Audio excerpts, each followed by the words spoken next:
Els que som de terres gironines o de la Catalunya central sabem perfectament que és una estona arribar fins al poble estació de les Angles. És un poble que conserva l'encant d'aquest antic poble català, però amb unes instal·lacions de neu supermodernes i amb novetats com la d'aquest any. No? Ens trobem a dintre d'aquesta cinta transportadora, Toni, que és de l'oficina de turisme d'aquí dels Angles, que és la incorporació d'aquesta temporada superimportant, no? Exacte, per nosaltres és una millora important de cara als debutants, perquè estem justament a la pista debutant, a l'escola d'esquí, i de cara als més petits, doncs, home, és quan fa mal temps, que normalment no fa mal temps aquí, però bueno, de tant en tant fa vent i neva.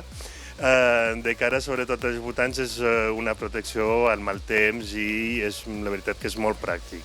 Ens trobem en una temporada de neu atípica pel temps, per les temperatures, una mica és el tema en qüestió que tothom parla. Tot i així, Les Angles té el 90% d'instal·lacions en funcionament aquest any. De moment, aviam, com dius, no hem tingut hivern, perquè per un dia o 2 dies que ha fet fred, però bueno, les últimes nevades que hem tingut al novembre, al gener, ens permet de sobretot mantenir l'estació oberta un 90%, sobretot amb la producció de neu artificial i també amb les màquines trepitjaneus que fan realment una feina molt important per mantenir l'estació oberta gairebé el 90-95%. Incorporem també aquest any com a novetat la incorporació de nous canons, que a més són mòbils i que donen aquesta mobilitat i facilitat a l'hora de poder adequar cada zona. Exacte, teníem el sector de la banda de Balxer, que normalment era tot neu natural.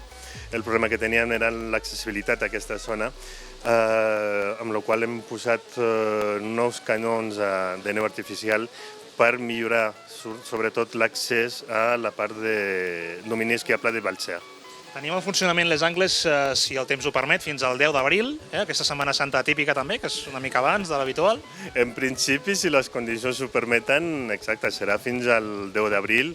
Esperem que sí, que podem mantenir l'estació oberta fins a aquesta data. Tenim del 7 al 13 de març una final de la Copa d'Europa Snowboard per a disminuïts, per a discapacitats, i la Copa França FIS Handi Esquí també per gent amb discapacitat. Exacte, per primer cop tenim la final de la Copa d'Europa i Copa del Món de Snow, i tenim gairebé, si no m'equivoco, són 12 països que estaran aquí presents, entre Les Angles i Formigueres, que és on es faran les competicions.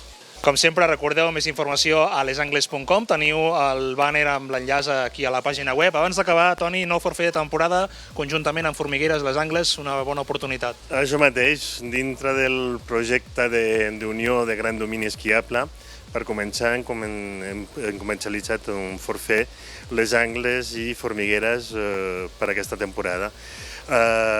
Un projecte que passarem a ser una de les estacions més grans del Pirineu, amb 150 quilòmetres de domini esquiables, entre Font-romeu, Les Angles i Formigueres. Molt bé, doncs recordeu, fins al 10 d'abril aquesta temporada continua al poble estació de Les Angles.